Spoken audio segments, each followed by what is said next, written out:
Understanding where you excel, what you do well, and the reason why somebody wants to work with you, or the reason why you're different from your competitors, or the reason why you're worth the investment, or anything having to do with some sort of specific answer we can give the person on the other side of the screen as to why.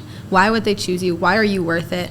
What is it about you that's going to be so great? So understanding your zone of genius is really important to getting to that next level where we can explain those things to the person reading it. Yeah, that's huge because not a lot of people know what their zone of genius is. And so when we're doing their social media, we have to ask them the same questions. It's who are you, what do you do, and what makes you unique? Yeah. A lot of times people are more stuck than you'd think on that last question. It's they hard. haven't really thought about like maybe what their competitive advantage is. And so our job as marketers is to identify that and help them communicate it properly. Exactly. But a lot of people think it's way more serious than it is. Like it's so much pressure to write about yourself. This is why I'm still in business. It's so much pressure to write about yourself, so much pressure to look somebody in the eye and say, this is why I'm so great. Like people have a very hard time doing that. So it's easier for me to go in and see that about them. Like I can uncover what is great about them. And then when I like regurgitate that information back to them, they're like, yeah, like I actually am really good at that. People do like that about me. That's the great part about including testimonials on your site.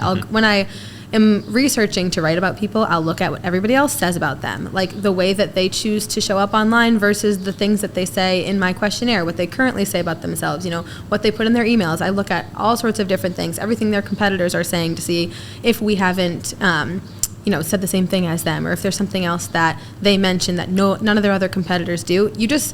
It's very difficult for you to uncover that information about yourself because you're looking at yourself with like, I hope this works, or like, I think this is what I'm good at, but it could be, the complete opposite is the reason why somebody likes you. So it's beneficial to have somebody, a third party, come in and be like, this is why you're great.